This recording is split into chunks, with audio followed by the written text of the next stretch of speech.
Who is him? A shadow, a stranger, a man without a face. But maybe not a man at all. Maybe HIM is a reflection, a mirror, a piece of us that we try to hide but can never escape. In 2025, the film Him asks one of the darkest questions a story can ask. What happens when the thing you fear most isn't out there in the world, but living quietly inside of you? The first time we hear the name Him, it's not shouted, not whispered, it's spoken with unease, almost like a curse. The film HIM 2025 doesn't give us a name, a background, or even a clear face for this mysterious figure. Instead, it presents us with a void that slowly fills with our own imagination, our doubts, and our fears. This is not a mistake. This is not laziness. It's the central idea of the film that Him could be anyone, and because of that, he becomes everyone. The movie wastes no time pulling us into its unsettling world. The opening scenes are shot in a way that feels ordinary at first: crowded streets, distant conversations, a city breathing with life. But the longer you watch, the more you notice something strange. The camera never lingers on anyone's face. Even when people speak, their expressions blur or the frame cuts just above their eyes. It's almost as if the film itself is hiding something from us. And in the middle of all this, there's Him always present, always watching, but never fully seen. This deliberate facelessness forces us to confront a disturbing truth. In stories, faces guide us. A smile tells us who to trust. A scowl warns us who to fear. But when that's taken away, we can't rely on those signals. Instead, we project our own feelings onto the figure of Him. If we are afraid, he looks dangerous. If we feel guilty, he becomes accusing. If we long for power, he becomes untouchable. HIM is not one man. HIM is the mask we put over our own deepest emotions. The director of Him understands the human mind better than most.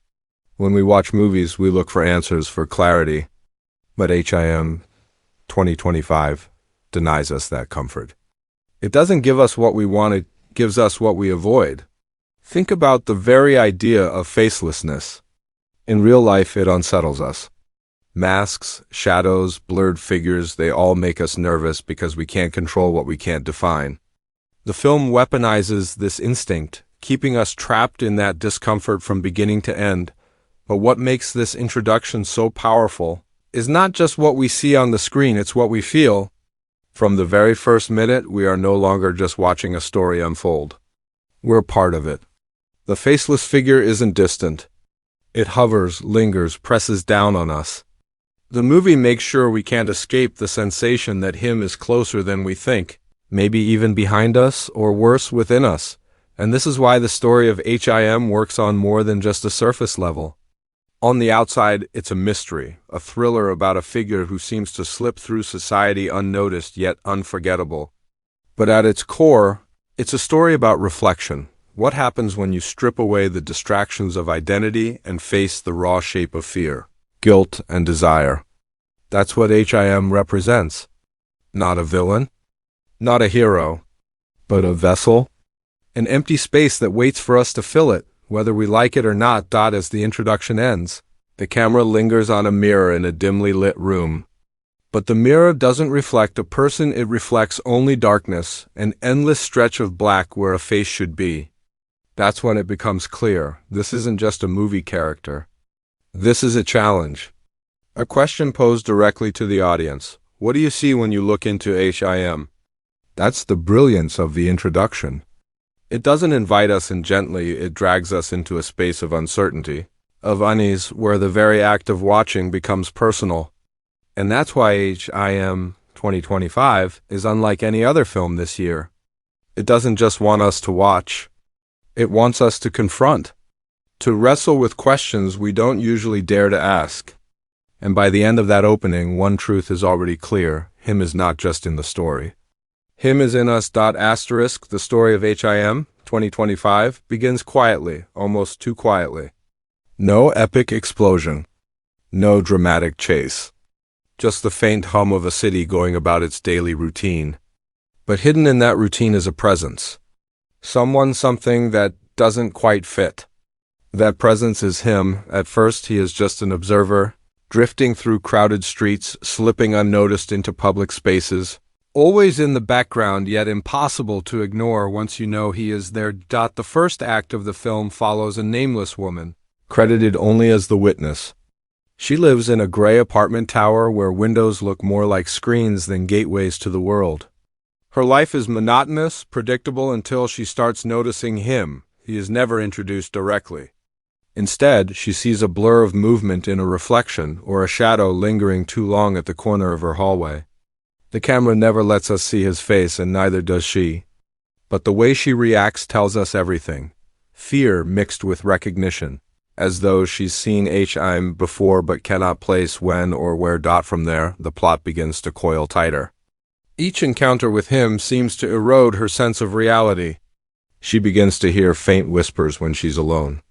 Objects in her apartment move slightly from where she left them. And every time she tries to describe him, her words fail. "He has no face," she says at one point. "But I knew he was watching me."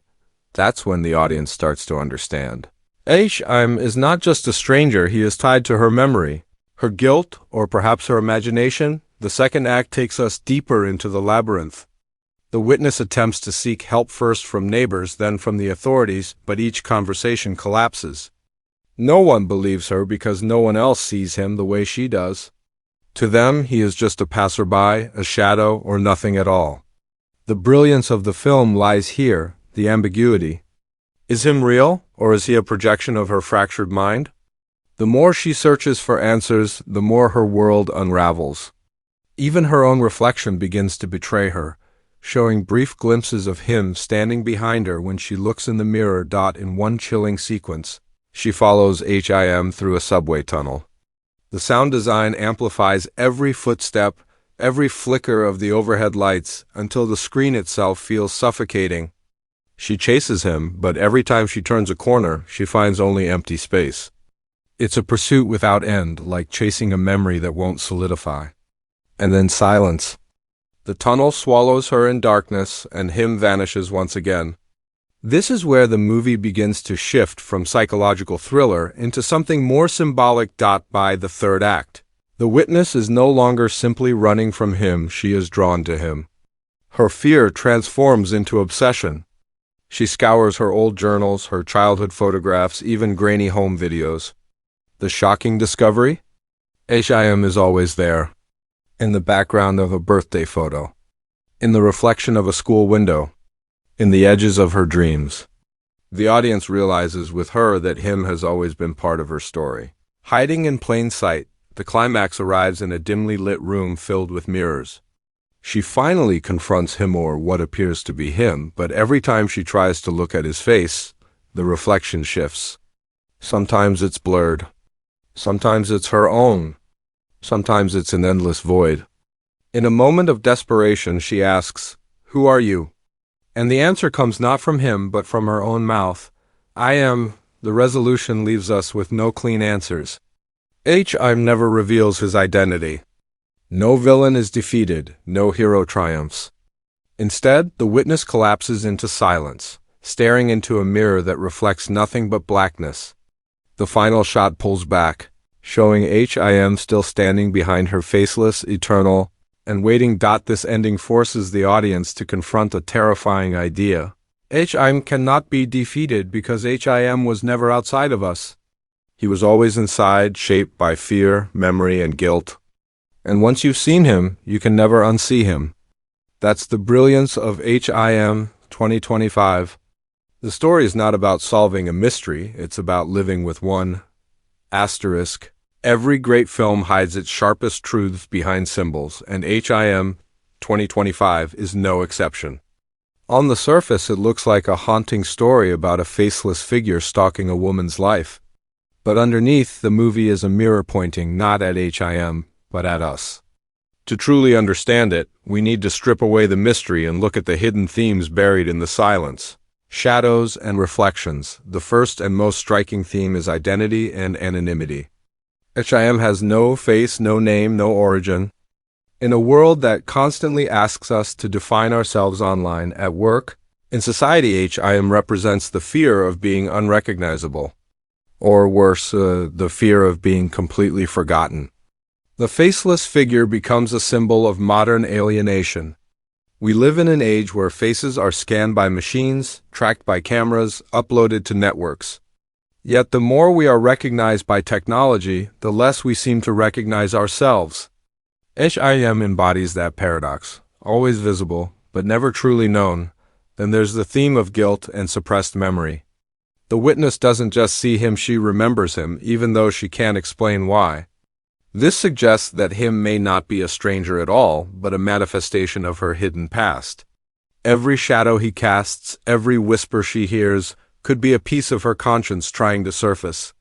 The facelessness works here as metaphor. Guilt rarely shows a clear image. It lurks in fragments, blurs, and feelings we can't quite pin down. HIM becomes the physical shape of the things we bury deep, the memories we refuse to face. Another powerful layer is the societal mirror. HIM is not just stalking one woman, he appears in the background of photos, in public spaces, in places that feel too familiar. This is the film's way of showing us that him belongs to everyone. He is the collective fear of surveillance, of being watched, of living in a world where privacy no longer exists. Notice how the movie frames crowded spaces. The camera glides past faceless figures. People reduced to shadows, blending into the mass.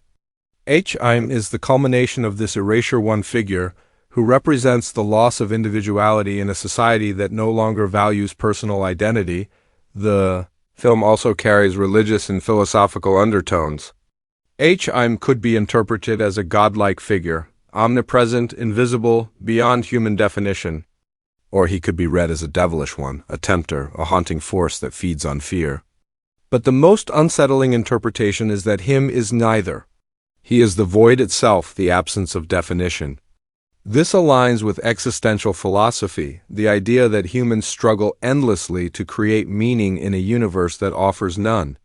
HIM doesn't answer questions because him is the question. Visual symbolism adds another layer. The constant use of mirrors in the film is no accident. A mirror usually gives us clarity, a reflection of who we are. But here, mirrors distort, erase, and betray. Instead of offering truth, they multiply the unknown. Each time the witness looks into a mirror and sees him, the film reminds us that the line between self and other is thin. Maybe HIM is not following her, maybe she is him. The use of shadows is equally telling.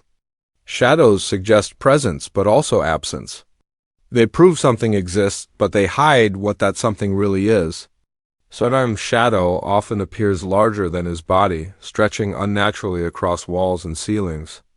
This exaggeration suggests how fear works. It grows, expands, and distorts until it becomes bigger than the thing itself. HIM's shadow is our own imagination at work, making the unknown far scarier than reality ever could be. Silence plays its part too. The film often drops into stretches of quiet where no music plays, no dialogue cuts in. These silences force the audience to confront their own thoughts. What do you hear in silence? Your heartbeat? Your breath? Or the whispers of something you don't want to admit? Him thrives in these spaces, reminding us that sometimes horror doesn't come from what we watch, it comes from what we think while we're watching. By layering these themes, HIM 2025 transforms from a simple thriller into something timeless. It becomes a commentary on who we are as a society and as individuals. HIM isn't just a faceless figure. HIM is a container, a vessel. The audience pours their fears, regrets, and unanswered questions into that empty face. That's why every person who sees the film walks away with a different idea of who him is. For some, he is a monster. For others, he is a memory. For others still, he is the truth they refuse to face. The hidden brilliance of the film is this: HIM does not change. We do. And in doing so, the story becomes not about chasing him, but about discovering what HIM reveals about us. So, what is the truth about HIM? The movie never hands us the answer. No final unmasking. No neat explanation. And that's the point. Because the truth about HIM is not found on the screen, it's found in us, the viewers. The faceless figure lingers in our minds because he was never meant to be solved like a puzzle. He was meant to be felt like a wound. When the credits roll, we are left with the echo of HIM's presence. Not a villain defeated, not a mystery revealed, but a question that refuses to go away. Who is him? And the more we search for answers, the more we realize that him has been with us all along. He is the unspoken part of ourselves, the thoughts we bury, the truths we avoid. The witness was not the only one being haunted. We were to think about the structure of the film. It never shows him clearly. Instead, it places him in reflections, shadows, backgrounds. That's not just a stylistic choice. It's a psychological trap. The facelessness forces us to fill the blank space with our own imagination. HIM becomes whatever we fear most, whatever guilt or doubt we carry. For one viewer, him might represent a broken memory. For another, he might symbolize shame. For another still, he could be the weight of failure, regret, or loss. The truth about HIM is that he is different for every single person watching. This is what makes the film so unsettling. Most horror stories place evil outside of us in a monster, a killer, a ghost. But HIM 2025 does the opposite. It whispers that the thing we fear isn't out there. It's right here, under our skin, behind our eyes. That's why him has no face. If the movie gave him one, the fear would be contained. We could dismiss him as a character, something separate from us.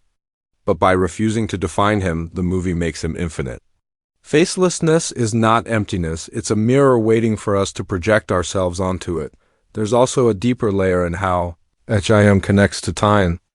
Notice how he appears in photographs, in memories, in old footage. He's not bound by the present. This suggests that him isn't just about fear in the moment, he's about the continuity of fear. The way our past choices linger, the way our regrets refuse to die. Him is the reminder that no matter how far we run, we carry our shadows with us. They never leave. They only change shape. And then there's the most haunting possibility of all. Him isn't someone we fear. Him is who we are when the masks come off. In one of the final moments, when the witness whispers, "I am," the line works like a key unlocking the entire film. HIM is not just a figure we chase or escape from. Him is the self we deny, the part of us we pretend doesn't exist but silently rules us anyway. The truth about HIM is the truth about us. We are both the witness and the faceless figure, the hunter and the haunted. The director leaves us with no comfort because the film doesn't end with resolution, it ends with confrontation. Not confrontation with him, but with ourselves. When the screen fades to black, the question lingers. When you saw HIM, who did you see? And that question can't be answered universally. It's personal, intimate, and terrifying in its honesty. This is why HIM 2025 stands apart from other thrillers and horror films. It doesn't chase jump scares or gore. It chases reflection. It makes the audience complicit, turning the act of watching into an act of self-examination. The hidden genius is that the film doesn't really end when the credits roll. It continues in our minds. In the way we think about shadows in our homes, in the way we glance at mirrors, in the way we wonder if someone is standing behind us when no one is there. The final takeaway is not just that him is a mystery, it's that him is a reminder that we all carry faceless figures inside us. Some we acknowledge, most we ignore, but none of them disappear. HIM is not the monster at the end of the story. HIM is the story. And as long as we continue to look away from the parts of ourselves we fear most, him will never stop watching. So, the truth about HIM? It's simple, and it's terrifying. Him is us.